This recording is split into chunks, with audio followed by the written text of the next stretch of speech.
इस लेक्चर में हम 2D फोर्स सिस्टम में मोमेंट का एक प्रॉब्लम हल करेंगे। प्रॉब्लम की स्टेटमेंट है given T is equal to 14 kilonewton and W is equal to 10 kilonewton, determine the magnitude and direction of moment about point O due to force T, force W, forces T and W combined। तो ये हमारा structure है। Point C जो है वो ground से 36 metre बुलंद है और पॉइंट A जहाँ पर के ये फोर्स T लग रही है वो पॉइंट O से 16 मीटर के फासले पर है और पॉइंट B जहाँ से ये वेट W गुज़र रहा है वो पॉइंट O से 20 मीटर के फासले पर है। हमसे ये कहा गया है कि आप इस फोर्स T की वजह से जो इस पॉइंट O पे मोमेंट है वो पता करें, फोर्स W की वजह से यानी कि इस वेट की वजह से पॉइंट O पे जो मोमेंट है वो पता करें और इन दोनों की वजह से जो कंबाइंड मोमेंट है वो पता करें।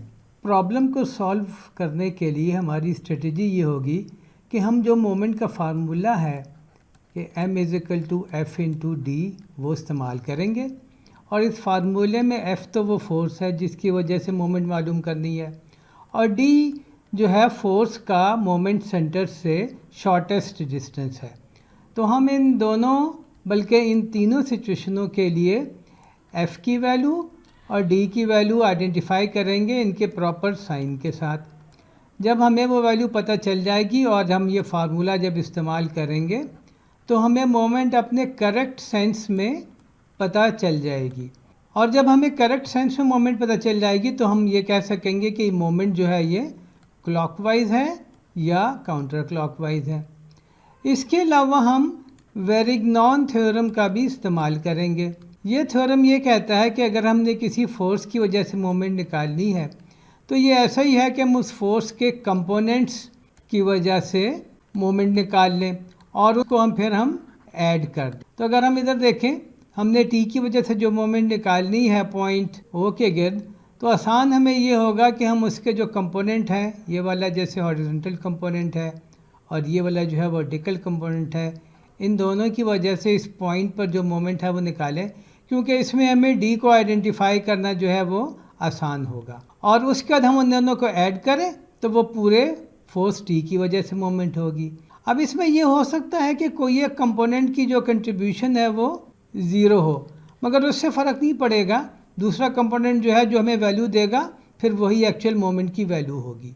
अब हम अपने प्रॉब्लम का पहला पार्ट सॉल्व करते हैं कि मोमेंट हम फोर्स टी की वजह से निकालेंगे। सबसे पहले हम आइडेंटिफाई करेंगे कि ये एंगल कितना है। चूँकि ये लेंथ 36 है और ये लेंथ भी 36 है और ABC ये राइट एंगल ट्रायंगल है, तो ये एंगल जो है ये 45 डिग्रीज होगा और अगर ये एंगल 45 है तो ये एंगल भी 45 है और ये एंगल भी 45 है। तो अगला स्टेप ये है कि फोर्स टी को जो है हॉरिजॉन्टल और वर्टिकल कंपोनेंट में रिजॉल्व करें। तो ये इसका जो है टी साइन 45 जो है ये इसका हॉरिजॉन्टल कंपोनेंट हो गया और टी कोसाइन 45 जो है वो वर्टिकल कंपोनेंट हो गया। अब हम देखते हैं कि जो हॉरिजॉन्टल कंपोनेंट है ये पॉइंट ओ से गुजर रहा है, तो इसकी वजह से कोई मोमेंट नहीं होगी।